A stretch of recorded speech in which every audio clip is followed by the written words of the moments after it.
Ang walang kapantay na martial god, unang yugto. Kabanata 1, Paggising sa Espiritu. Sining sa pagtatanggol. Ito ang magpapasya sa iyong kapalaran pati na rin sa iyong buhay at kamatayan. Ang mahina ay mapapahiya habang ang malalakas ay titingalain sa mundo. Martial spirit.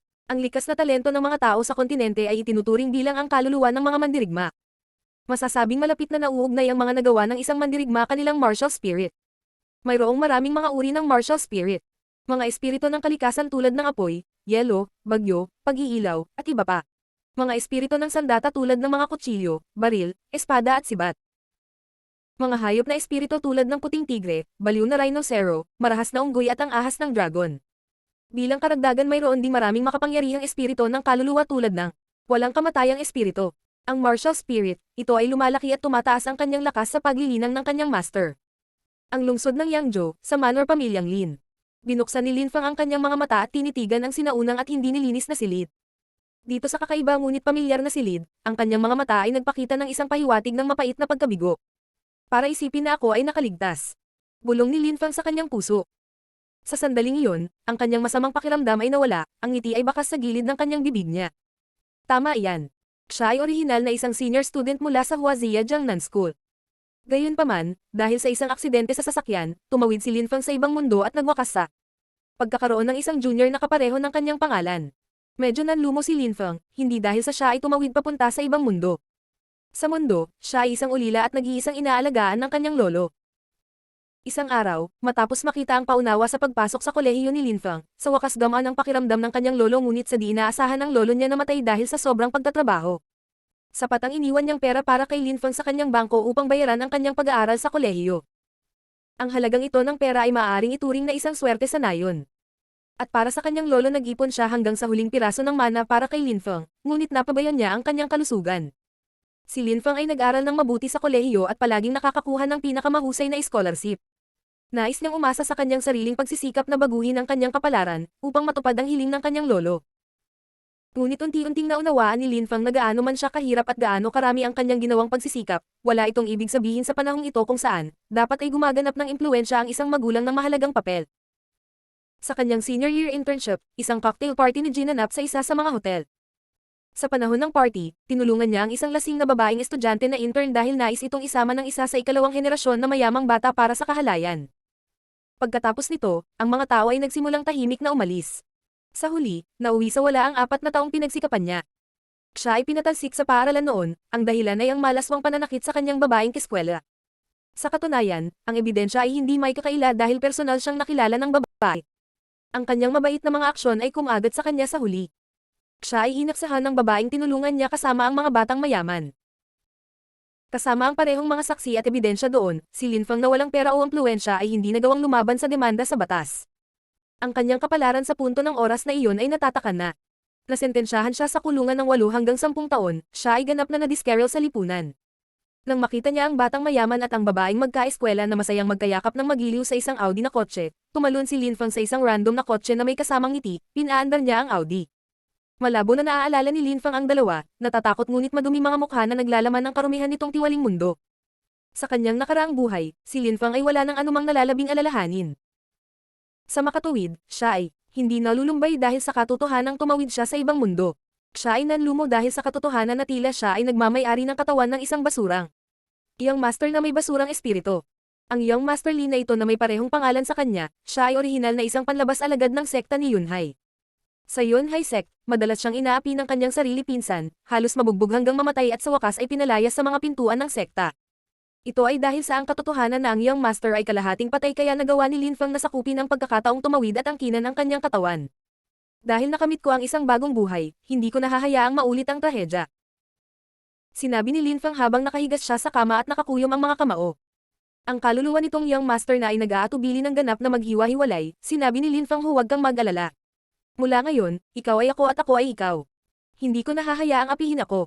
Ang pagkakaroon ng pinagsama sa karamihan ng orihinal na Lin Fang kaluluwa, Lin Fang ay napakalinaw sa kung anong klaseng mundo ang kinaroroonan niya. Iginagalang ang malakas. Hanggat mayroon ka sapat na lakas, lahat ng kapangyarihan at impluwensya ay kailangang yumuko sa harap mo at kabilang dito maging ang pinakamataas na awtoridad ng imperyal. At sa mga naghahangad na tahakin ng landas ng martial arts, hindi lang nila kailangan ng talento kaysa sa iba ngunit kailangan din nilang magkaroon ng isang malakas na puso pati na rin walang kapantay at matibay na kalooban. Ang dating young master na si Lin Fang ay medyo mahina pero iba na siya ngayon. Ang kasalukuyang Lin Fang ay halos hindi nakaligtas sa kamatayan at tumawid sa ibang mundo. Dagdag pa sa sakit at paghihirap na kanyang napuntahan sa pamamagitan ng kanyang kalooban ay walang ang mas matigas kaysa sa young master na si Lin Fang. Parang naramdaman ng kaluluwa ang malakas na kalooban ni Lin Fang, sa wakas ay nagsimula itong hamina at sa wakas ang dalawang kaluluwa ay pinagsamang ganap. Kung sa sandaling nagsama-sama ang kaluluwa, naramdaman ni Lin Fang ang panginginig ng kaluluwa at ang nawalan siya ng malay dahil sa pagkatulala. Lumipas ang oras at sa wakas ay muling iminulat ni Lin Fang ang kanyang mga mata. Bahagyang kumunot ang kanyang noo at maingat niyang dinamdam ang pintig ng kanyang kaluluwa. Pagkaupo, iginalaw ni Lin Fang ang kanyang kamalayan. Kaagad, isang partikular na kapaligiran paglaganap. Sa sandaling ito, naramdaman ni Lin Fang na nababalot siya ng anino. Narinig mo ba, ang basurang iyon na si Lin Fang ay hindi pa rin gising. Pupusta ako na siya ay malapit ng mamatay. Ha, ang isang basurang tulad niya ay mas mabuti kung mas maaga mamatay. Itinapon niya ang mukha ng pamilyang Lin. Ang kanilang pag-uusap sa malayo ay naglakbay kay Lin Fang ngunit hindi siya nagalit. Sa halip, siya nagpakita ng kakaibang tingin. Ang mga boses ay tila lumipat mula sa isang malayong distansya ngunit ngayon ay maaaring niyang marinig ang lahat ng malinaw. Hindi lang iyon, narinig niya ang lahat ng mga ingay sa loob ng ilang daang metro. Bukod dito, natuklasan ni Lin Fang na ang kanyang paningin ay naging mas mabuti at siya ay naging mas sensitibo pa sa kanyang paligid. Bukod dito, bigla niyang naintindihan ang dating maulap at hindi malinaw na landas ng martial arts. Muling gumalaw sa kanyang kamalayan, isang maliit na espiritu ng ahas ang lumitaw sa likod ni Lin Fang. Ang maliit na katawan na nakabaluktot, itong ahas ang pinagtatawanan ng mga tao para maging isang espiritu ng basura. Dahil hindi alam ang uri ng ahas, hindi niya nadagdagan ang kanyang kakayahan. Kambal na espiritu. Sa sandaling ito, hindi nag-aalala si Lin Fang tungkol sa espiritu ng ahas. Sa halip, mayroon siyang isang bakas sa mukha ng pagtataka. Unti-unting sumilay ang ngiti sa kanyang mukha. Tama iyan. Ang espiritu ng itim na ambon ay isang bagong gising na espiritu. Kahit hindi niya alam kung anong uri ng espiritu ang anino, ngunit sa espiritu ng ahas, nagtataglay siya ng dalawang espiritu. Ang isang tao na ipinanganak na may dalawang espiritu ay kilala rin bilang kambal na espiritu. Sa katunayan, sa pangunahing lupain, ang mga taong maaaring magtanim ng dalawang espiritu ay kilala bilang mga henyo. Ang basurang iyan, lahat ng tao ay tumingin sa ibaba sa sandaling ito ay may kambal na espiritu. Sa ngayon tatawagan muna kitang itim na espiritu. Isang mahinang ngiti ang ipinakita ni Lin Fang. Para magawa may kambal na espiritu, ito ay dapat dahil sa kanyang pinagsamang kaluluwa. Ang pagkakaroon ng dalawang kaluluwang pinag-isa, ang pagkakaroon ng dalawang espiritu ay hindi nakakagulat. Tungkol sa kakayahan ng espiritong ito, sa sandaling ito, mukhang nagagawa nitong mapahusay ang kanyang kaangkupang pisikal. Ipinikit niya ang kanyang mga mata at nagsimulang magnilay si Lin Fang. Dahan-dahan, nagsimula ang kakanyahan ng mundo dumadaloy sa mga paa at buto ni Lin Fang habang pinapalakas ang katawan at kanyang martial spirit. Pagkalipas ng 2 oras, huminto si Lin Fang sa pagmumuni-muni at nagsimulang magbuga ng parang gatas na mabahong hangin kanyang ilong. Pagkatapos noon, naramdaman niyang naging maayos ang buong katawan niya at pakiramdam niya lahat ng sakit ng kanyang katawan ay biglang nawala. Kaya ito ang pagilinang ng isang mandirigma, kaakit-akit. Tiningnan ni Lin Fang ang kanyang kamao at gamit. Kaunting lakas lang, isang kaluskos na tunog na puno ng enerhiya ang tumunog. Ang bilis ng pagsasanay niya ay parang mas mabilis kumpara sa mga alaala niya. Si Lin Fang ay lumabas ng kanyang silid at sa harapan niya ay isang malaking looban. Sa looban, ang naruroon ay kahoy na istaka at batong haligi, tamang-tama sa kanyang pagsasanay. Pagdating sa harap ng mga halijing bato, ginamit ni Lin Fang ang pamamaraan sa pagsasanay na 9 heavy waves. Nagsimulang sumipol ang malakas na hangin at tumagos ito sa hangin. Parang may lugar na pinaikot-ikot ng mga alon. Sa puntong ito, sumigaw Lin Fang. Inayos niya ang kanyang baywang at tiyan at nagpadala ng parang bulalakaw na suntok sa halijing bato, na lumikha ng malakas na tunog ng kulog. Ang halijing bato ay agad na sumabog sa isang tambak ng alikabok at nagkalat sa lupa. Bukod dito, nagpatuloy ang presyon ng hangin kahit na nabasag ang mga halijing bato.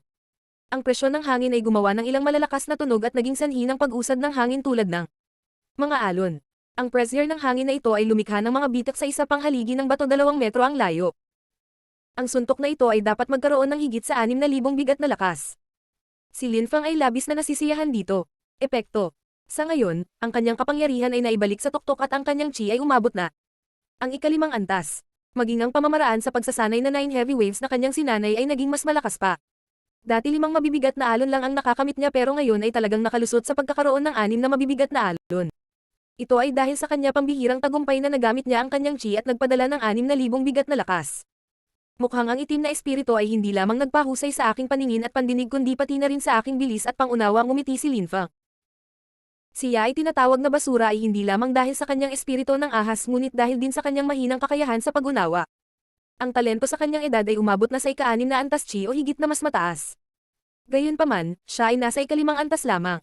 Bilang karagdagan, ang kanyang kakayahan sa pag-unawa ay mas mababa din kumpara sa iba pa.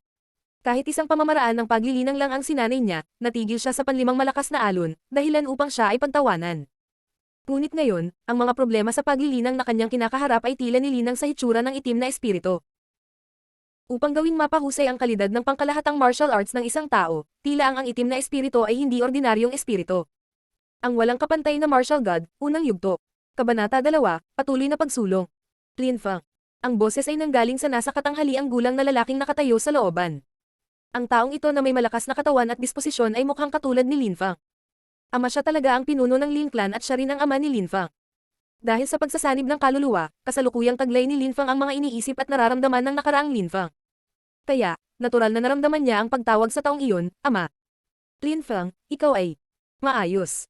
Nang inagang mukha ni Lin Hai.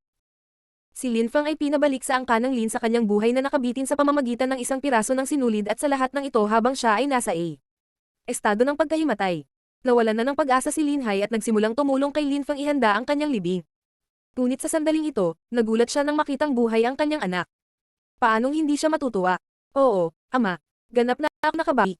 Napangiti si Lin Feng nang makita niya kung gaano siya kasaya. Si Lin Hai noon. Nagbigay ito sa kanya ng napakainit na pakiramdam. Nang mamatay ang kanyang lolo sa kanya. Nakaraang buhay, kinailangan niyang harapin ang lamig ng kalikasan ng tao ng mag-isa at hindi kailanman. Nasiyahan sa ganitong uri Jimenez na pakiramdam noon. Mabuti. Mabuti. Malakas na tinapik ni Lin Hai ang balikat ni Lin Feng. Isang kislap ng liwanag ang dumaan. Ang kanyang mga mata habang nakatingin sa halijing bato na naging alabok. Ang kanyang mga kapatid ay nakatingin at naghihintay na mahulog siya para agawin nila ang ulo ng upuan sa pamilya. Siguradong nadidismaya ang mga bastos na iyon ngayong si Lin Feng ay gumaling kaagad.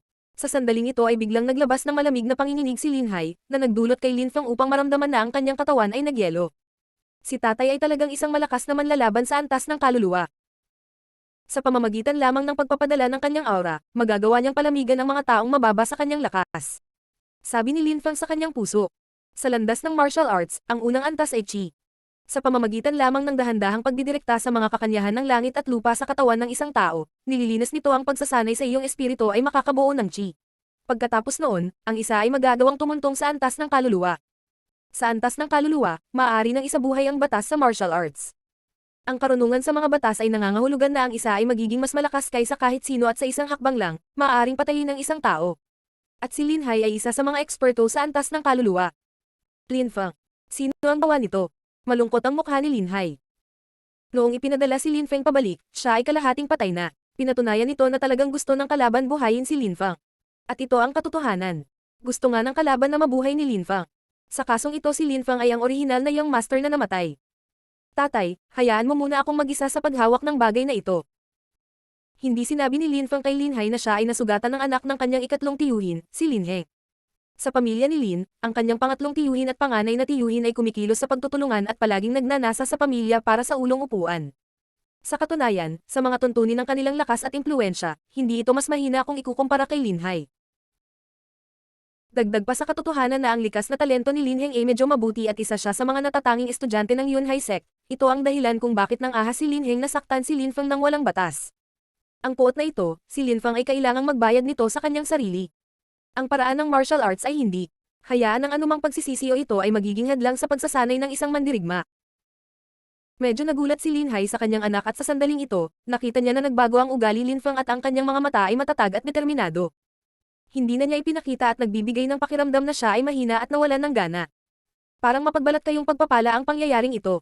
Natuwa si Lin Hai sa kanya puso at tumanggo. Samahan mo ako sa pagpupulong ng pamilya bukas. Gusto kong makita kung paano nila ako sisipain sa aking posisyon. Gabi, sa iilang magubat na kawayan ng pamilya Lin nakakrus ng mga paa si Lin Feng sa lupa at sa likod niya ay isang kumpol ng mga itim na anino. Itong anino na halos nahalo na sa dilim ay talagang ang itim na espiritu. Habang nagsasanay, natuklasan ni Lin Feng na kapag ginamit niya ang kanyang itim na espiritu, ang kanyang pagsasanay ay mas mabilis na higit sa 5 beses na mas mabagal. Sa makatuwid, kailangan niyang itulak ang sarili at huwag pansinin ang karagdagang pagkapagod sa pag-iisip na naipon kapag ginagamit ang kanyang itim na espiritu sa panahon ng kanyang pagsasanay. Dahil binigyan siya ng Diyos ng pangalawang pagkakataon, natural na dapat siyang mamuhay ng maayos. Sa kontinenteng ito, ang malalakas lamang ang iginagalang at hinahangaan ng mga tao at kayang gawin. Kahit anong gusto nila. Nakabalot sa paligid ni Linfang ang isang malabong gatas na liwanag na nagniningning ng maliwanag sa kadiliman. Ang liwanag na ito ay lumilitaw lamang kapag ang mga diwa ng langit at lupa ay naging tiyak na malawak. Ang may talento kapag nagsasanay ay magkakaroon ng mas mabilis na uri ng langit at lupa mga asensya sa pagtitipon sa kanilang katawan at sa sandaling ito, si Linfang ay naroon sa estado. Sa ngayon, patuloy na humihinga si Linfang at mukhang payapa at kalmado. Ang langit at lupa ay dumadaloy sa kanyang katawan at natutunaw sa kanyang dugo sa mga sisidlan, nagpapalakas ng kanyang mga buto at pangangatawan. Pagkaraan ng mahabang panahon, kumislap ang liwanag at ang katawan ni Linfang ay biglang naging parang itim. Butas at sa isang iglap, nilamon niya ang buong malagatas na puting langit at lupa at ang kakanyahan sa kanyang katawan. Pagbukas ng kanyang mga mata, isang panandaliang liwanag ang bumungad sa kanyang mga mata. Tumayo si Linfang at may bakas ng ngiti ang lumitaw. Nakalusot siya sa isang gabi hanggang sa susunod na antas. Sa sandaling ito, naabot na niya ang ika-6 na layer ng chi. Gayunpaman, hindi nasisiyahan si Linfang. Mula sa kanyang mga alaala, alam niya na ang 9 na chi. Ang mga layer ay ang simula lamang ng martial arts. Ang Tanay na eksperto sa martial arts ay kayang lumipad sa himpapawid at maglakbay sa kabila ng pinakamataas na langit. Gaano magiging kawalang ingat at masaya. Sa kanyang nakaraang buhay, iyon ay makikita bilang isang Diyos. Sa pag-iisip tungkol dito, nagsimulang umindayog si Linfang ng kanyang kamao at isang tunog ng pagsipol ang lumabas. Isang saglit na pagsabog ng enerhiya ng alon ang naging sanhi ng pagsabog ng nakapalibot na mga kawayan. Ang chi ay nahahati sa 9 na antas. Sa bawat pagtaas ng isang antas, ang lakas niya nadagdagan ng 1,000 bigat. Sa ngayon, siya ay nasa ika-6 na antas ng chi at nagtataglay ng lakas ng 6,000 bigat. At kung gagamitin niya ang martial technique na 9 heavy waves na sinanay niya hanggang sa ika-6 na alon, makakapagpadala siya ng puwersang 6,500 bigat. Gayunpaman, hindi pa rin ito sapat para kay Linfang. Kung makakapaglinang siya hanggang sa ika-7 alon, na may sunod-sunod na mabangis na alon, sa puntong iyon ay magagawa niya na magpadala ng puwersang 7,000 bigat na katumbas ng purong lakas ng A. Mandirigma sa ika-7 antas ng chi. Sa ilalim ng mabangis na puwersa ng mahigit 6,000 bigat, sumabog ang marupok na lilang kawayan sa walang katapusan. Ang buong espasyo ay naging parang karagatan at ang mga alulong ng kamao nito ay anino na lang ang natitira. Sa puntong ito, hindi sumabog ang isa sa mga kawayan ngunit sa halip, tumalbog ito pabalik. Nang makita iyon ni Linfang, bumagal ang bilis ng kanyang pagsuntok. Ang pamamaraan ng 9 heavy waves ay nilikha batay sa mga alon ng karagatan. Ang bawat alon ay magiging mas malakas kaysa sa nakaraang alon at ito ay nangingibabaw. Gayunpaman, kahit hindi ito gaanong nangingibabaw, magkakaroon din ito ng banayad na panig. Noon lang ang katigasan at kahinahunan ay pinagsama-sama kung ito ay magiging walang uliran. Naliwanagan, ang kamao ni Linfang ay hindi na patuloy na nangingibabaw. Ngunit sa halip, ito ngayon paminsan-minsan ay matigas ngunit paminsan-minsan ay banayad. Kasigaw ni Linfang habang nagpapadala ng suntok. Hong, hong, hong. Ang mga tunog ng pagsabog ay lumabas. 6 na boom, 7 boom, 8 boom. Ang mga lilang kawayan na nahawakan ng mga alon ng chi ay ganap na naging alabok. 8 alon, malakas. Binawi ni Linfang ang kanyang kamao at huminga ng malalim habang siya tumingin sa ngayon ay bakanting espasyo sa harapan niya. Ang pagkakaroon ng pag-unawa sa pamamaraan ng 9 heavy waves, nagawa niyang makalusot ng 2 yugto at umabot sa ika-8 alon. Dapat malaman na sa matataas na martial techniques ay mas mahirap sanayin habang umabot ito sa mga huling yugto. Para sa mga tao sa ika-5 antas ng chi, magiging madali para sa kanila na maunawaan hanggang sa ika-5 alon. Gayunpaman, ang mga tao sa ika-8 antas ng chi ay maaaring hindi kinakailangang makakuha ng pangunawa sa along mga alon. Ngunit nagawa na ito ni Linfang. Ngayong dapat kong taglayin ang lakas ng 7,500 bigat at hanggat lubos kong naiintindihan ang paniwala ng pagsasama-sama ng pagiging matigas at kahinahunan, na kung kailan matatapos ang pamamaraan 9 heavy waves. Nakaramdam ng kasiyahan si Linfang sa kanyang puso. Ang mga diskarte sa militar ay magiging lalong mahirap na magsanay sa mga huling yugto ngunit ang kapangyarihan ng mga diskarte ay ilang beses na mas malakas. Siya ngayon ay nagtataglay ng lakas ng 7,500 bigat. Kahit na nakaharap niya ang isang mandirigma sa ika-7 antas ng chi, makakaya niya itong labanan. Ang Linfang noon na minamaliit ng iba dahil sa hindi man lang niya kaya manalo laban sa isang normal na mandirigma sa ika-5 antas ng chi. Ngunit ang Linfang ngayon, bagamat mayroon na siya isang araw lamang dumating sa mundong ito, siya ay humusi at ngayon ay nagtataglay ng lakas ng isang ika-7 antas ng chi na mandirigma. Ang walang kapantay na martial god, unang yugto. Kabanata 3, mapanghimagsik na karahasan. Madaling araw, ang pamilya Lin ay lumitaw na mas masigla. Ito ay dahil sa pagpupulong ng pamilya na magaganap sa lalong madaling panahon at ang lahat ay patungo sa bakante ng gitna ng manor. Narinig mo ba, sa pagkakataong ito, hindi lamang dumating ang panganay na tiyuhin, kundi dumating din ang ikatlong tiyuhin. Mukhang sa pagkakataong ito, lahat sila ay naglalayon para sa upuan ng ulo ng pamilya. Ki. Ki. Kahit na ang patriarka ay malakas, gayon pa man ang isang basurang anak na lalaki. Namatay na, pinabalik pa nga siya ng personal ng mga tao ng Yunhai sect, lubos na nakakahiya sa mukha ng pamilya Lin. Dagdag pa, ang panganay na tiyuhin ay palaging hindi nasisiyahan sa patriarka. Tiyak na gagamitin niya ang pagkakataong ito para maglunsad ng pag-atake. Sino ang nakakaalam, ang upuan ng ulo ng pamilya ay maaaring magpalit ng may-ari nito ngayon. Sa buong paglalakbay, lahat ng tao sa pamilyang Lin ay walang tigil na pagbulong-bulungan. Ang alam ng karamihan na ang pagpupulong ng pamilya ngayon ay tiyak na magiging pambihira. Sina Linfang at Linhai ay kasalukuyang papunta na rin sa lugar. Nakikita iyon ligtas at maayos si Linfang, ang mga pahiwatig ng mga kulay ay kumikislap sa hindi mabilang na mga mata ng mga tao. Ang ilan sa kanila ay iniisip kung paanong ang basurang ito ay hindi papatay. Ngunit sa ilalim ng kapangyarihan ng Linhai, karamihan sa kanila ay hindi nang ahas na sabihin ang kanilang isip. Siguradong maswerte ang basurang ito na nabubuhay pa biglang umalangaw ang isang matinis na boses. Itinaas ang ulo ng karamihan sa mga tao doon at nakita nila ang isang dumaan na may kasamang isang pambihirang aura na lumakad papunta sa kanila. Ang nagsalita ay isang kabataan. Siya ay anak ni Lin Haoran na pangatlong tiyuhin ng pamilya Lin. Siya, sina Lin Yun at Lin Fang ay nasa parehong edad na 15 taong gulang. Gayunpaman, si Lin Yun ay nasa ika-6 na antas ng chi. Kaya si Lin Yun, hindi nakakagulat na naglakas loob siyang sabihin iyon. Nang makita ng lahat ang pangatlo. Tiyuhin, Lin Haoran at panganay na tiyuhin, Lin Badaw, naglalakad ng magkasama, alam nilang lahat na pareho silang dumating na may masamang intensyon. Sabihin mo ulit yan. Isang malamig na kislap ang dumaan sa mga mata ni Linhai habang nakatitig siya kay Lin Yun. Nagdulot ito ng kislap ng takot na damaloy sa mukha ni Lin Yun at hindi siya nang ahas na tumingin direkta kay Linhai. Ikalawang kapatid, lalo kang nagiging mapangahas bilang ulo ng pamilya. Upang isipin na ang nakatatandang henerasyon ay nananakot sa nakababatang henerasyon. Sabi ni Lin Badaw isang mapanukso at malamig na tono. Ha? Ako, si Linhai, at ako pa rin ang padre de pamilya. Kung iisipin na si Lin Yun ay walang pinag-aralan, paano? Hindi tama iyon, walang pakialam na tugon ni Linhai. Napakamapagpataw ng pangalawang kapatid. Ngunit gusto kong makita kung gaano katagal maaari kang kumilos ito bilang ulo ng pamilya. Sinabi ni Lin Haoran sa isang malupit na tono, ang isang basura mong anak ay pinalaya sa Yunhai sect at kinailangang dalhin pa uwi. Siya ay ganap na itinapon ng mukha ng pamilya Lin. Paanong hindi na pag-uusapan ito ng mga tao? Hanggang kailan ako mananatiling kahanga-hanga? Lin Haoran, sinusubukan mo bang sabihin na ako ay maaaring malapit nang mawala ang aking upuan bilang ulo ng pamilya? Sa tingin mo ba ay makukuha mo ang upuang ito?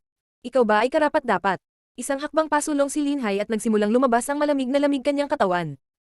Nakatakbo lang si Lin Yun at nakatago sa likod ni Lin Haoran habang dinadaman niya ang kanyang katawan na parang may malamig na yelo. Karapat-dapat man ako o hindi, ang mga matatanda lamang ang may huling salita. Kailan ito ginawa ito ay maging iyo, Linhai. Nagdilim ang mukha ni Lin Haoran. Hindi niya inaasahan si Linhai maging sobrang mapagmataas ngayon at maging hindi katulad ng dati niyang sarili. Kaya inamin mo, ako, si Linhai ay kasalukuyang pinuno ng pamilya. Para magmura ang anak mo, ang aking anak na mamatay sa harap ko, anong uri ng parusa ang nararapat sa kanya? Hindi umatras si Linhai at lalong bamigat ang malamig na hangin. Ang hangin sa paligid patuloy na bumababa ang temperatura at nagsisimula ng mabuo ang puting hamog na nagyelo. Ang padre de pamilya ay walang alinlangan ang padre de pamilya. Naglalabas siya ng aura ng dignidad. Nag-iisip na siya ang unang maglulunsad ng pag-atake sa ikatlong tiyuhin. Nagtinginan ng karamihan at lahat sila ay may pahiwatig ng paggalang at paghanga kay Linhai sa kanilang puso. Naisip ni Linhai na haharapin lamang ni Linhai ang mga pag-atake na inilunsad ng ikatlong tiyuhin. At panganay na tiyuhin ngayon. Linhai, sa tingin mo ba natatakot ako sa iyo? Dumating si Lin Haoran upang maghanda.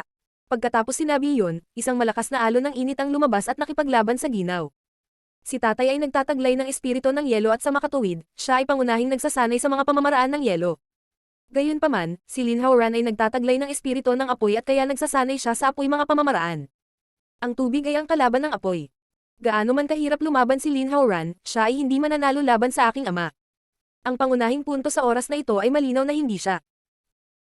Si Linfang na nakatayo sa gilid ay tumingin kay Lin Badaw para makita niya na nagpakita ng bahagyang panunuya sa gilid ng kanyang bibig bago sinabing, ikalawang kapatid, malapit na magsimula ang pagpupulong ng pamilya. Hindi kaya ikaw ang padre de pamilya, sa tingin mo ba ay hindi karapat-dapat sa iyong pansin ang mga matatanda? Sa pamilya Lin, ang mga matatanda ang may hawak ng pinakamataas na awtoridad. Umiiral lamang sila upang italaga ang susunod na ulo ng pamilya. Sa makatuwid, ginamit ni Lin Badaw ang kapangyarihan ng presensya ng mga matatanda para pilitin si Lin Hai at umatras siya ng isang hakbang. Sak. Si Lin Hai ay nagbigay ng masamang tingin kay Lin Haoran at binawi ang kanyang chi noon at umalis na kasama si Lin Feng. Natural na alam ni Lin Haoran ang paghamak na tingin na ibinigay ni Lin Hai at malamig na ginaw dumaan sa kanyang mga mata. Sa pagkakataong ito, ang iyong basurang isang anak ay mapalad na buhay pa. Pero, sa susunod, hindi na siya mapalad. Ang panganay na anak ni Lin Haoran, si Lin Hengnai ay isang natatanging disipulo ng Yunhai Outer Sect at ilang oras na lang bago siya maisulong bilang isang alagad ng panloob na hukuman. Kahit na siya ay isang junior sa loob ng korte, habang lumalaki ang katayuan ng anak, gayon din ang sa ama. Sa puntong iyon, natural na mapupunta ang kanyang posisyon sa pamilya. Pataas din. Aabot sa puntong hindi na kaya ng isang padre de pamilya maabot. Sa kabilang banda, ang anak ni Lin Badaw ay mas matalino. Siya ay sumali sa inner court ng Hao Yu Sect at ang kanyang kinabukasan ay magkakaroon ng maliwanag at walang limitasyon. Sa loob ng tatlong magkakapatid, tanging ang anak ni Lin Hai ang may mahinang talento at kilala bilang isang basura. Ito ang inaasahan ni Lin Badaw at Lin Haoran. Sa ngayon ang mga matatanda ay may mas magandang impresyon sa kanila at ito ay isang bagay na hindi magagawa ni Lin Hai impluwensya. 400 hanggang 500 tao ng Lin family ang nagtipon sa lugar at sa gitna ng mga ito, mayroong isang berdeng platapormang bato. Sa sandaling ito, ang paggawa ng desisyon ng pamilya Lin ay kasama dito. Mga matatanda, ilang araw na ang nakalipas, isang karangalan para sa mga tao ng Yunhai Sect na nagpunta sa ating bahay. Gayunpaman, ito ay aktwal na magpadala sa amin ng kalahating patay na basura, ganap na itinatapon ng mukha ng ating pamilya. Sa makatuwid, iminumungkahi kong itakwil si Lin Feng mula sa pamilya. Wala siyang mga kwalifikasyon para maging bahagi ng pamilya Lin. Tumayo si Lin Haoran at magalang na humarap sa mga matatanda habang direktang inilulunsad ang kanyang atake. Napakapurol mo talaga para dumiretso sa punto. Ngunit, ako ang padre de pamilya ay wala pa sabihin kahit ano. Kailan mo naging oras para magsalita? Bumalik ka sa posisyon mo. Alam na alam ni Lin Hai ang layunin ni Lin Haoran. Gusto niyang makita kung paano ang ibang partido ay gustong patalsikan ang kanyang anak sa labas ng pamilya at sakupin ang posisyon ng ulo ng pamilya. Pangalawa kapatid, hindi tama ang sinabi mo. Kahit na maaring ikaw ang ulo ng pamilya, ngunit ang ikatlong kapatid na lalaki ay itinuturing din na miyembro ng pamilya. Nag-iisip lang siya tungkol sa pamilya. Ang iyong basurang anak ay talagang ganap na itinapon ang mukha ng ang ating pamilya at siya ay dapat na paalisin. Umalangaw ang boses ni Lin Badaw at direktang inatake si Lin Hai. Sariling anak ko, ako mismo ang magdidisiplina sa kanya. Paano ito nauugnay sa mga angkan at ito ay tiyak na hindi sa iyo? Lin Badaw, alam kong tinitingnan mo ang aking upuan. Paano ukol dito? Ngayon, ikaw at ako ay magkakaroon ng tunggalian. Kung manalo ka, iiwan ko ang pamilya kasama aking anak na lalaki. Gayunpaman, kung matalo ka, mas mabuting itigil mo na ang pagutot. Tumayo si Lin Hai at dire-diretsyong naglakad papunta sa gitna ng entablado. Nagsimula ang malakas na chi. Naglalabas patungo sa Lin Badaw. Kahit ayaw mong lumaban, kailangan mong lumaban. Tumingin si Lin Feng sa kanyang ama na may nagbagong ugali. Ang pagiging agresibo na maaaring matakot ang mga tao, ang malakas lang ang igagalang. Ang malakas lang ang may karapatang magsalita. Siya, gusto rin niyang patahimikin ang kabilang partido gamit ang sarili niyang lakas. Natatakot lang ako na hindi ka sapat. Umakyat ang galit sa loob ni Lin Badaw nang marinig niya ang sinasabi ni Lin Hai na ang kanyang mga salita ay umutot. Naglakad siya patungo sa platform at tumayo sa tapat ng Lin Hai. Nanatiling tahimik ang lahat ng matatanda. Sa katunayan, masaya sila na nangyari ang sitwasyong ito. Kung hindi man lang manalo si Lin Hai laban kay Lin Badaw, kasama ang katotohanang mayroon siyang basura. Para sa isang anak na lalaki, ang upuan ng ulo ng pamilya ay natural na lilipat ngayon. Gusto kong makita batay sa kung ano ang maaari mong maging mapagmataas. Tumisi lang si Lin Badaw, para makitang hindi siya pinapansin ni Lin Hai. Nagsimula ang malamig na lamig sa paligid ng entablado. Daan-daang ramdam ng mga tao sa manunood ang nakakatusok na lamig na tumatagos sa kanilang katawan at buto ng sabay-sabay. Ito ang kapangyarihan ng isang espiritu. Ang espiritu ni Lin Hai ay ang espiritu ng yelo. Sa sandaling inilabas, ang paligid ay ganap na magbabago habang ito ay nabubulok ng yelo. Napakalayo ng nakagapos na yelo gusto lang ni Lin Badaw na palabasan ang sarili niyang espiritu. Pero, nang marinig niya ang boses ni Lin Hai, ang tunog ng isang klik ay naglakbay palabas kasama si Lin Hai. Bilang sentro agad, binalot ng malamig na lamig ang buong entablado at kumalat ito nakapalibot. Ang buong entablado ay natatakpan ng mapuputing ambon ng yelo at sa sandaling iyon, si Lin Badaw ay nagyelo at naging isang taong yelo. Boom! Isang pagsabog ang tumunog at nabasag ang yelo. Lumipad palabas si Lin Badaw. Tumalsik sa entablado at dugo sa kanyang bibig bago siya bumagsak ng husto sa lupa. Napatayo ang lahat ng matatanda at nabigla sa eksenang nasa harap ng kanilang mga mata.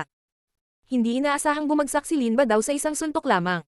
Malaking distansyang nakagapos na yelo, ang pamamaraan sa nakagapos na yelo ni Lin Hai ay talagang umabot sa 8 yugto. Kaya pala napakalakas niya. Naningkit ang malalaking mata ng matatanda. Si Lin Hai ay nagtataglay ng espiritu ng yelo, kasama ng makapangyarihang pamamaraan na nakatali sa yelo na mayroon siya. Agad na nagyelo si Lin Badaw at tumama sa isang nakamamatay na tama sa isang hininga. Kung ang kanyang ang bilis ng reaksyon ay mas mabagal ng kalahating beat, natatakot ako na ang tunggalian na ito malapit na matapos. Ang mga tao ng pamilyang family ay nataranta lahat. Ito ang unang pagkakataon na nakakita sila ng ganito. Nangingibabaw sa Lin Hai. Mas dominante pa siya kumpara kay Lin Dabao. Si Lin Dabao ay bumubula ng isa pang subo ng dugo at tumingin kay Lin Hai na may maulap na tingin. Gayunpaman, walang pakialam si Lin Hai. Maaari niyang hulaan ang pinsala ni Lin Fang ay walang alinlangan na may kaugnayan sa kanyang dalawang kapatid na lalaki. Dahil gusto nilang patayin ang kanyang anak, si Lin Hai ay hindi na kailangan isaalang-alang ang kanilang kapatiran. Mga matatanda, mangyaring ipagpatuloy ang pagpupulong ng pamilya. Si Lin Hai nagbigay ng kanyang paggalang sa matatanda bago bumalik sa kanyang upuan na parang walang nangyari. Siya. Lin Hai, bilang padre de pamilya, naging mahusay ang iyong paglilinang at nakatakda ka na. Isang magandang halimbawa. Naniniwala ako na ang mga tao sa pamilya Lin ay magsusumikap pa. Naabot na ang layunin ng pagpupulong na ito. Lahat ay malayang pumunta. Ang dakilang matanda ay nagbigay isang maliit na ngiti. Ang ipagpatuloy ang pagpupulong ng pamilya ngayon ay walang kabuluhan. Great Elder, kung ganoon nga, magre-retiro muna ako. Nagbigay ng paggalang si Lin Hai sa dakilang elder at tumayo kasama si Lin Fang. Lin Hai, gusto kong makita kung hanggang kailan mo mapoprotektahan ang basurang ito. Sabi ni Lin Hao, tumakbo ng malamig dahil hindi pa naabot ang kanyang layunin. Tama iyan. Basura, ang kahihiyan ng ating pamilya Lin. Umiling si Lin Yun. Gayunpaman, bilang siya, nakita niya ang mga mata ni Lin Hai na dumaan sa kanya, mabilis niyang itinikom ang kanyang bibig. Lin Fang, tayo na. Hindi gustong abalahin sila ni Lin Hai. Gayunpaman, si Lin Fang ay hindi umalis. Sa halip, tumalikod siya at nagsimulang maglakad patungo kay Lin Yun. Nataranta ang mga tao ng pamilya Lin dahil hindi nila alam kung ano ang gagawin ni Lin Fang. Si Lin Hai ay nakatingin din sa kanyang anak na may pagtataka, at nakita niya si Lin Fang na naglalakad sa harapan ni Lin Yun bago sabihin. Lin Yun, ang daldal mo na ako ay basura. Gusto kong tanungin ka, kung isang araw ay nalaman mong mas masahol ka sa akin, gaano ka iya maging kayo? Nanaginip ka, paano mo may kukumpara sa akin ang basurang ito? Hindi inaasahan ni Lin Yun ang ginawa ni Lin Fang, isang basura ang sasabihin sa kanya ang mga salitang iyon at hindi niya maiwasang magbigay ng A. Mapanuksong tunog. Kumislap ang mga mata ni Lin Fang at tumawa siya bago walang pakialam na sinabi. Lin Yun, ako, Lin Fang, hinahamon kita sa isang tunggalian. Ang walang kapantay na martial god, unang yugto. Kabanata 4, paghawak ng espada. Nang matapos magsalita si Lin Fang, tumahimik ang buong lugar. Si Lin Fang ang nagkusa na maglabas ng hamon kay Lin Yun. Maging si Lin Hai ay natigilan at nagtatakang tumingin sa kanyang anak. Ang mga matatanda sa ibabaw dyan tablado na naghahanda ng umalis, umupo muli at tumingin kay Lin Fang ng may malaking interes. Si Lin Haoran ay nagbigay ng malamig na ngiti ngunit ang kanyang puso sa sandaling ito ay pinipigilan ang kanyang galit. Hindi niya inaasahan na ang basura ang magkukusa para labanan ang kanyang anak. Lin Yun, tanggapin mo ang hamon. Ang mga mata ni Lin Haoran ay may matinding tingin na hulog kay Lin Yun. Tumingin si Lin Yun kay Lin Fang at nakaramdam ng insulto. Sa pamilya, ang kanyang talento ay maaari lamang itinuturing na ordinaryo. Sa harap lang ni Lin Fang makikita ang kanyang pagmamataas at itataas niya ang kanyang ulo. Kaya, sa tuwing nakikita niya si Lin Fang, natutuwa siyang tuyain sa kanya ng ilang beses. Ngunit sa ngayon, ito mismo ang basura ng kabataang henerasyon. Talagang naglakas loob na hamanin siya, dahilan para magdilim ang mukha niya.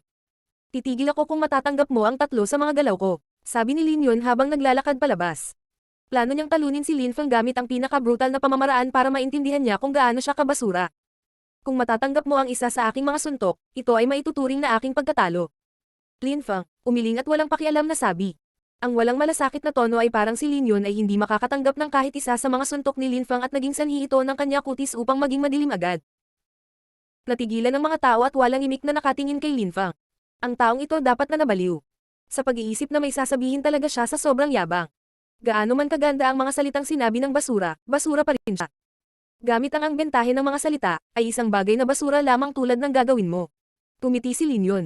Tumawa si Lin Fang. Ginagamit niya ang mga pakinabang ng mga salita. Iilan lang ang sinabi niyang mga salita. Tanggapin mo ang suntok ko. Si Lin Fang ay ayaw nang magaksaya pa ng oras sa walang ginagawang pag-uusap. Pagkatapos na wala ang boses niya, iginalaw niya ang kanyang katawan paarap, itinaas ang kamao at agad. Itinutok ito kay Lin Yun. Isang suntok. Biglang kumislap ang mga mata ni Lin Yun at hindi niya naiwasan ang santok na iyon. Sa halip, itinaas niya ang sariling kamao. Gusto niyang ipaalam kay Lin Fang ang malaking pagkakaiba sa pagitan kanilang mga antas ng kasanayan. Nagsimulang manginig ang hangin at isang malupit na alon ang lumitaw sa kamao ni Lin Fang, na ginawa Isang palusot na tunog. Gayunpaman, nakikita lamang ng mga tao ang mabibigat na alon na patungo kay Lin Yun bago dumaan sa kanya ang malupit na martial technique, 9 heavy waves. Biglang nagbago ang kutis ni Lin Yun nang maramdaman niya kung gaano kalakas ang pang-aaping puwersa kay Lin Yun. Ngunit huli na para umatras ngayon. Nagsalubong ang magkabilang kamao at naramdaman ni Lin Yun ang mga agresibong alon ay dumaan sa kanyang kamao at marahas na nilalampasan ang kanyang katawan. Bawat alon ay mas malakas kaysa sa nauna at ito ay walang katapusan. Sa pagungol, lumipad palabas ang katawan ni Lin Yun. Napatulala ang lahat. Ang eksenang ito ay eksaktong kapareho ng laban ni Lin Hai at Lin Ba daw dati. Lin Yun, nang walang kaunting pagtutol ay pinalipad ng isang suntok lamang. Tumayo si Lin Haoran at pipang tumitig kay Lin Yun na nakahandusay sa lupa. Paano ito magiging posible? Si Lin Yun ay nabigla gaya ni Lin Haoran at hindi niya kayang tanggapin ang malupit na katotohanan. Nang marinig ng karamihan ang mga salita ni Lin Yun, naalala nila ang sinabi ni Lin Feng dati. Ang daldal mo na basura ako. Nais kong itanong sa iyo, kung isang araw, nalaman mo na mas masahol ka pa sa akin, gaano ka magiging kahihiyan? Ang kasalukuyan walang pag-aalinlangang pinatunayan ng eksena ang ipinagmamalaking salita ng kabataan. Ito ang basurang young master ng pamilyang Lin. Nakatingin kay Lin Feng, lahat ng tao sa loob. Alam ng madla na upang mapalipad si Lin Yun sa isang suntok, ang suntok dapat magkaroon ng hindi bababa sa 6,000 bigat sa lakas. Ang daldal mo na basura ako. Ngayon na hindi mo matanggap kahit isa sa akin mga suntok, saan kay iwan? Patawang sabi ni Lin Feng at tumingin kay Lin Yun, na may masamang tingin sa kanyang mga mata. At ikaw, senior ka na pero lagi mong sinasabi ang salitang basura. Ngayon, ang iyong anak natalo ko na sa isang suntok lang. Lagi mong sinasabi na ako ay isang basura, ngayon ay hindi mo na kailangang sabihin na ang iyong anak ay isang basura rin. Itinaas ang kanyang ulo, tumingin si Lin Feng kay Lin Haoran at sinabi. Nasa ika-6 na antas ng chika lang. Ang hindi gaanong lakas na ito ay nagpapahintulot sa iyo na maging gayon. Mayabang dito. Napakapangit ng mukha ni Lin Haoran at sinaway siya. Hindi mabilis na dagdagan ang kanyang paglilinang, siya ang mahihiya sa susunod oras. Ang paglilinang ay walang katapusan. Ang oras ay pinakamabilis kapag ang isang mandirigma ay nagsasanay. Upang ang isang mandirigma na kayang sumipsip ng mga asensya ng langit at lupa, hindi kumakain o umiinom para sa 10 araw ay hindi isang problema. Ang sigla ng mundo ay walang alinlangan na ang pinakadalisay na diwa. Lumipas ang 10 araw at tuluyang lumabas si Lin Feng sa kanyang silid. Dahan-dahan siya bumuga ng mahabang hininga. Sa 10 araw na ito, naabot na niya ang mga hangganan ng ika-6 na antas ng Qi at maaabot ang ika-7 antas ng Qi sa lalong madaling panahon. Binilisan ang kanyang lakad, naglakad si Lin Feng patungo sa silid ng kanyang ama, si Lin Hai. Lin Feng, hindi ba okay na mag-ensayo sa bahay? Bakit kailangan mong bumalik sa sekta? Nag-alala si Lin Hai nang marinig niyang sinabi ni Lin Feng na gusto niyang bumalik sa sekta. Nagtataglay pa rin ng sama ng loob si Lin Hai tungkol sa nakaraang insidente at hindi niya magawa bumitaw. Tatay, may mga bagay na hindi maiiwasan. Kung magtatago ako sa bahay para mag-ensayo, si tatay ay palaging kinukulong ako. Paano ako lalago at maging isang malakas na martial arts na mandirigma? Ang mga mata ni Lin Feng ay nagpakita ng matinding determinasyon. Ang lakas ng sekta ay mas malaki kumpara sa pamilyang Lin. Mayroong malakas na pamamaraan ng paglilinang pati na rin ang matinding kompetisyon sa sekta. Doon lamang siya maaaring lumaki. Mas mabilis. Nang makita ang katigasan ng ulo sa mga mata ni Lin Feng, bamantong hininga si Lin Hai sa kanyang puso. Ang kanyang anak ay talagang lumalaki na. Totoo na ang pananatili sa bahay upang magsanay at manatili sa ilalim ng kanyang kanlungan ay isang duwag na pag-uugali. Imposibleng maging isang malakas na martial arts warrior sa ganoong paraan. Gayunpaman, nakatayo mula sa kanyang punto ng pananaw, siya ay ayaw dahil sa ang kanyang pagmamahal ng magulang kay Lin Feng. Dahil pinilit mong bumalik sa sekta, bilang iyong ama, hindi kita pipigilan. Gayunpaman, kailangan mong bigyang pansin ang iyong sariling kaligtasan. Sabi ni Lin Hai habang tumatango. Kanyang ulo. Huwag kang mag-alala, tatay. Magsasanay ako ng husto at lahat sila ay nasa ilalim ng aking paa.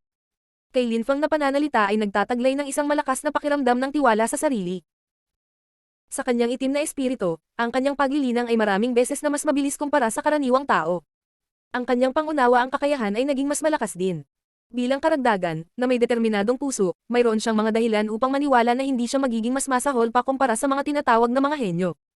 Walang masyadong dala si Lin Feng, isang kabayo lang, isang bag ng tuyong pagkain pati na rin ilang pilak. Tatay, alis na po ako. Sa labas ng Yangzhou City, tumingin si Lin Feng sa kanyang ama habang sinasabi niya kanyang mga palem. Mag-ingat ka, tumanggo si Lin Hai. Nakasakay sa kabayo, sa libu-libong nyebe, nawala siya sa Yangzhou City. Sa walang katapusang malawak na lupain, si Lin Feng ay nakasakay sa kabayo. Nagpapagalpak sa pagitan ng langit at lupa, namumulaklak sa kanyang puso ang pag-alon ng pagmamataas at ambisyon. Sa kanyang nakaraang buhay, mahilig si Lin Feng sa mga palabas ng martial warriors.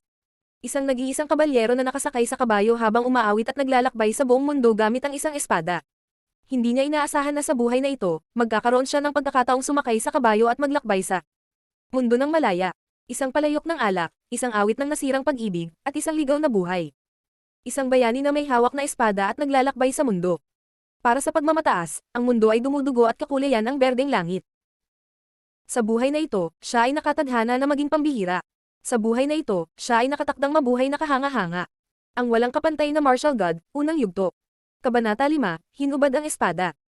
10,000 milya ang naghiwalay sa Yangzhou City mula sa sekta ng Yunhai, kahit na si Lin Feng ay maaaring sa 1,000 milya bawat araw, inabot pa rin ni Lin Feng ng 10 araw dumating. Gayunpaman, sa loob ng 10 araw na ito, hindi nagaksaya ng oras si Lin Feng. Sa kanyang nakaraang buhay, si Lin Feng ay hindi kailanman naging mainit ang dugo, hindi pa niya naranasan ang ganoong pakiramdam. Nang sigasig. Hindi sinasadya, ang kanyang estado ng pag-iisip ay humusi ng husto. Naglalakad sa landas ng paglilinang ay nagbigay daan na sa kanya upang maabot ang ikapitong antas ng Qi. Kung saan dumadaloy ang tubig, nabuo ang kanal sabi nga sa kasabihan. Bukod, ang pagsasanay ay nagbigay daan sa kanya upang makabisado ang 9 heavy waves martial arts technique sa isang bagong antas. Sa mga araw na ito, si Lin Feng ay nagtataglay ng mas malakas na pisikal na lakas kaysa sa kanyang nakaraang buhay. Ang kanyang aktwal na lakas ay talagang malapit sa 8,500 bigat na napakalaki, malakas para sa ikapitong antas ng Qi na paglilinang. Ang sekta ng Yunhai ay matatagpuan sa isang kadena ng bundok na tinatawag na Yunhai Hill. Ang Yunhai Hill ay hindi talaga ang pinakamalaking bundok sa kadena ng bundok na iyon, ngunit sakop nito ang napakalaking lugar na madali itong nakikita mula sa malayong kalangitan. Ang Yunhai Hill ay mukhang isang lungsod kapag tumingin pababa mula sa langit. Napapaligiran ito ng 8 bundok na hindi katulad ng Yunhai Hill, ay tila tumaas sa langit na parang inaabot ang langit. Ang may misteryong kagandahan ng bundok na ito ay utang sa feng shui, ito ay nagbibigay ng isang mahusay swerte at tadhana. Habang papalapit siya, tumigil ka, bumaba ka sa kabayo. Medyo malamig na sabi ng dalawang tanod ng bundok habang nagbibigay ng isang mapanuksong ngiti kay Lin Feng. Ang dalawang gwardya na ito ay mga disipulo din ng sekta ng Yunhai. Tiningnan sila ni Lin Feng sa isang nakakainis na paraan. Samantala, isa pang alagad ang dumaan na nakasakay sa kabayo at nagpatuloy patungo sa bundok. Tinuro siya ni Lin Feng. Bakit hindi mo siya pinipigilan na makapasok? Ngumiti ang isa sa kanila na nagpapahayag ng parehong pangungutya at galit. Paano ka, ihambing ang iyong sarili sa mga karaniwang alagad? Muntik ka nang mapatay noong nakaraan, isa kang kapirasong basura. Kaya ito ay isang bagay lamang ng kapangyarihan at katayuan. Tumiti si Lin Feng. Ang mga gwardya ng bundok na ito, kahit nakabilang sila sa sekta ng Yunhai, ay nandyan lamang nakatulad ng isang palamuti. Napakahina ng kanilang antas. Gayunpaman, kung may gustong pumasok, dapat silang dumaan sa mga bantay ng bundok. Kahit na ang kanilang trabaho ay hindi ganoon kahalaga, sila may kapangyarihang pigilan ang mga tao na makapasok. Ang makapangyarihang mga alagad tulad ng isang dumating at sumakay sa nakaraan ay hindi kailangang sabihin sa kanila ang anuman. Ang mga mahihina ay dapat na apihin at mapahiya, sabi ni Lin Feng habang nakangiti ng sarkastiko. Hindi siya bumaba sa likod ng kabayo, hinayla lang niya ang renda. Tumanggo si Chen Lizu at tulikod. Naglakas loob ka, isa kang basura, sabay na sigaw ng dalawang gwardya. Si Lin Feng ay itinaas ang kanyang mga kamao at sinuntok ang hangin na lumikha ng dalawang shockwave na humampas patungo sa mga bantay. Ang biglaang napakalakas na pagbagso ng hangin ay tumama sa kanila ng napakalakas kaya napaatras sila nito. Kapag nangyari ulit ito, lulumpuhin kita, sumigaw si Lin Feng. Tanging ang mga naging ang makapangyarihan ay may posibilidad na ipahayag ang kanilang sarili. Nagpumiglas ang dalawang gwardya pabalik, kanilang mga paa, habang hinihingal at pinupunasan ang dugo sa gilid ng kanilang mga labi. Nakita nilang malayo na si Lin Feng at pinakulo nito ang kanilang galit mula sa kanilang loob. Isang piraso ng mas makapangyarihan pa rin ang basura kaysa sa kanila, hindi nakakagulat na karapat-dapat lang silang maging mga bantay ng bundok. Sa loob ng sekta ng Yunhai, kung ang 15 hanggang 16 na taong gulang na mga binata ay umabot sa ika-6 o ikapitong antas sa landas ng paglilinang, ang kanilang talento ay tinukoy bilang karaniwan. Yung mga umabot sa ika-8 antas ay itinuturing na mga natatanging henyo. Lahat ng tao sa sekta ng Yunhai ay magpapakita sa kanila ng paghanga. Para sa 15 hanggang 16 na mga taong gulang na naabot ang antas ng Qi, ang kanilang kapangyarihan ay kikilalanan ng buong bansa ng Zuyu. Hindi tulad ng mga henyong ito, kung ang isang 15 taong gulang ay hindi gumawa ng anumang pag-unlad ng antas ng Qi, mababawasan sila ng tingin ng iba. Ang antas ni Lin Feng ay napakababa na tinawag siya ng iba na piraso ng basura. Inaapi siya ng ibang tao at lahat sila itinuturing siyang walang kwentang basura. Ang katotohanan na bumalik si Lin Feng sa sekta ng Yunhai ay napakabilis na kumalat sa mga alagad ng sekta. Si Lin Feng, ang basura, ay kasumpa-sumpa sa Yunhai sekta. Si Lin Feng, habang naglalakad sa loob ng teritoryo ng sekta ay napansin ng mga tao nakatitig sa kanya. Lahat sila ay may iba't ibang ekspresyon sa kanilang mukha. Nabingi-bingihan siya sa mga nangyayari. Pasulong sa loob ng sekta ng Yunhai, lumakad siya. Ang Xingchen Pavilion. Ang Xingchen Pavilion ay isang lugar sa loob ng sekta ng Yunhai kung saan naroon ang mga disipulo binibigyan ng iba't ibang martial cultivation techniques at martial skills. Araw-araw, maraming disipulo ang pupunta sa Xingchen Pavilion para magsanay. Ang araw na iyon ay hindi pagbubukod at ang pavilion ay napuno ng mga disipulo. Bigla, Linfeng, napahinto si Linfeng sa paglalakad ng makarinig siya ng boses. Tumingin siya sa paligid niya at maya-maya matapos mapansin ng isang binata na medyo malamig ang mukha. Medyo matatag ka, para hindi ka pa namatay. Ang binatilyo ay si Linheng. Siya ang salarin na nagtangkang pumatay kay Linfeng noong nagkita sila. Ang panganay na anak ni Lin Haoran. Binigyan siya ni Linfeng ng mabilis na sulyap at ngumiti ng mapanukso. Nakarating lang si Linheng sa ika-8 antas ng Qi habang si Linfeng ay nasa ika-7 antas ng Qi ngunit nakabisado na rin ang 9 heavy waves technique, hindi siya mas mababa kay Linheng kahit ano paman. Kinailangan lamang ni Linfeng na matuto at magsanay ng 1 o 2 higit pang mga kasanayan at tiyak siya na kaya niyang talunin si Linheng. Hindi pinansin ni Linfeng si Linheng at agad na pumasok sa Xingchen Pavilion. Mapapabuti niya ang kanyang kakayahan at lakas, at pagkatapos siya ay maghayganti. Sa susunod, tiyak na papatayin kita at iuuwi kita sa iyong ama upang ilibing galit na sabi ni Linheng nang makitang hindi siya pinapansin ni Linfeng. Ang mga mata ni Linheng ay parang mga butas na punyal habang nakatitig kay Linfeng. Sa harap ng Xingchen Pavilion, may nakaupong matandang lalaki. Ang matandang iyon ay nakatitig na wala sa isip sa abot tanaw. Elder, yumuko si Linfeng para batiin ang matanda. Siya lang ang nandoon para protektahan ang pavilion. Ang Xingchen Pavilion ay isang napakahalagang lugar ngunit ang matanda ang pagbabantay dito ay mukhang hindi siya ganoon kahalaga. Ipinaalala nito kay Linfeng ang isang pelikula niya na panood sa kanyang nakaraang buhay. Inilalarawan nito ang isang matandang makapangyarihang monghe sa isang templo ng Shaolin na simpleng naglilinis ng sahig na parang utusan. Akala ni Linfeng ay ang eksenang iyon partikular na malalim at hindi masusukat, misteryoso at imposibleng lubos na maunawaan. Bilang isang taong pinagkalooban ng pangalawang buhay, naunawaan niya ang kahulugan ng naturang mga aksyon. Biglang nagbago ang ekspresyon ng matandang lalaki at nagsimula siyang magpapansin. Siya ay medyo nagulat nang makitang kinilala siya ni Linfeng. Ilang sandali pa, nagsimula na siya tinatango ang kanyang ulo na nagpahayag kung gaano siya nagulat. Ika-7 antas ng Qi, maaari ka lamang pumili at magsanay ng mga kasanayang ipinakilala sa unang palapag, higit sa lahat. 2 kasanayan. Naiintindihan ko, sagot ni Linfeng. Ang Xingchen Pavilion ay nahahati sa 3 sa sahig, ang mga mag-aaral sa mas mababang antas ay hindi pinapayagan sa parehong mga mapagkukunan tulad ng sa kanila. Kapwa alagad sa mas mataas na antas. Ang huli ay may card upang payagan sa mas mataas na antas na ito ng mapagkukunan. Kaya, ang mga disipulo sa mababang antas ay maaari lamang payagan sa mga mapagkukunan sa unang palapag. Ang mga mapagkukunang makukuha sa unang palapag ay lahat ng dilaw na antas na mga kasanayan at pamamaraan. Gayunpaman, mayroong isang malaking halaga ng mga ito. Kaya posible na makahanap ng mga kasanayan at mga pamamaraan na pinakaangkop para sa sarili. Sila ang pangunahing sekta ng Yunhai ay may kasanayan at pamamaraan. Ang lahat ng mga ito ay mas mahusay kaysa sa alinman sa mga kasanayan na maaaring matagpuan sa pamilya ng Lin. Ang pinakakailangan ni Linfeng sa ngayon ay mga kasanayan kaya nagsimula siyang maghanap. Mga libro ng kasanayan istant ng mga libro. 7 Tyrant Feast, On Tyrannical Feast 7 nakamamatay na strike, kasanayang angkop para sa mga na nagtataglay ng martial spirit. Talon ng bagyo, ibahin ang hangin mismo sa isang sandata at maglunsad ng maraming hangin blades, kasanayang angkop para sa mga taong may espiritu ng hangin.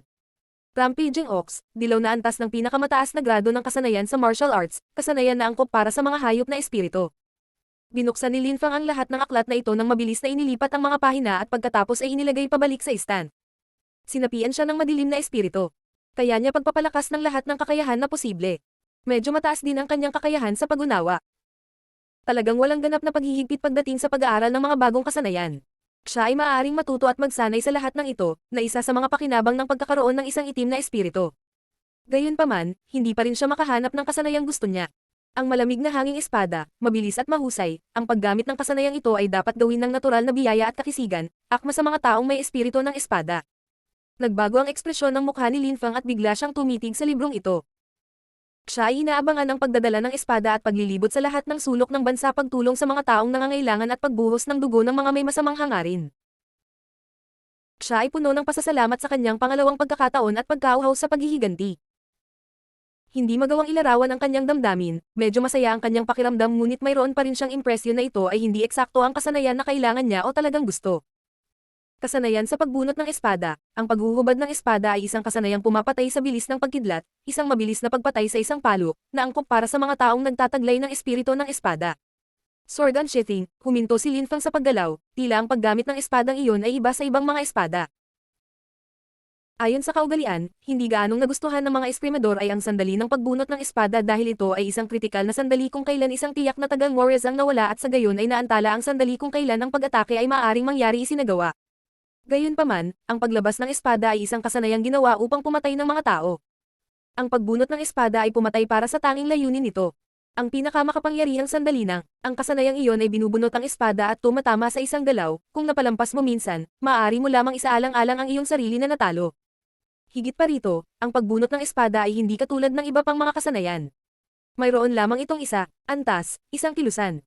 Ang pagbunot ng espada, ang pagpatay sa mga tao ang pinakahuling pagkamit, ang pinakamataas na tagumpay. Isang mabilis na paggalaw at ang espada ay nahuhulog sa dugo ng iyong mga kaaway. Pinili ko ito, kinuha ni Lin Fang ang librong Sword Unsheathing at pagkatapos ay naghanda pumili ng pamamaraan ng paggalaw ng katawan. Pagkatapos ng lahat, kailangan niyang tiyakin na magagawa niya. Pumatay sa isang hit sa lahat ng oras. Kung matalo, ang tanging solusyon, sa pag-aakalang makakatakbo ka ng mabilis sapat na, ay upang makatakas. Ang paglukso sa mga bubong, paglukso sa mga dingding, ay isang bagay ding iyon ay maaaring maging kapaki-pakinabang ngunit iyon ay isang bagay na pinapangarap ng lahat, tama ba? Pagkatapos ay pumili si Lin Fang ng isa pang aklat na tinatawag na Moonlight Feather na isang liksi pamamaraan. Ang sinumang makakabisado sa mga kasanayang ito ay maaaring maging napakalakas. Walang makakakita sa kanila. Sa katunayan, walang makakakita ng anuman maliban sa iyong anino at kanilang sariling kamatayan. Pinagsama-sama ang mga libro, pinuntahan ni Lin Fang ang matanda upang suriin ang mga ito. Sword Unsheathing, bulong ng matanda, at nagpatuloy. Binata, Sword Unsheathing. Ito ang unang pagkakataon na kinuha ito ng isang tao. Gayunpaman, ikaw, kailangan mong malaman na kung may naglabas na ng espada at kung hindi mo kaagad bunutin ang sa iyo, kung ang bilis mo ay mas mabagal kaysa sa iyong kalaban, ang kinalabasan halata, mapapahamak ka. Masasabi ng isa na ang kasanayang ito ay napakalakas ngunit ito ay nangangailangan ng isang mataas na antas ng tagumpay, dapat kang maging mas mabilis kaysa sa sinumang kalaban at pagkatapos lang, mapapatay mo sila sa isang hit.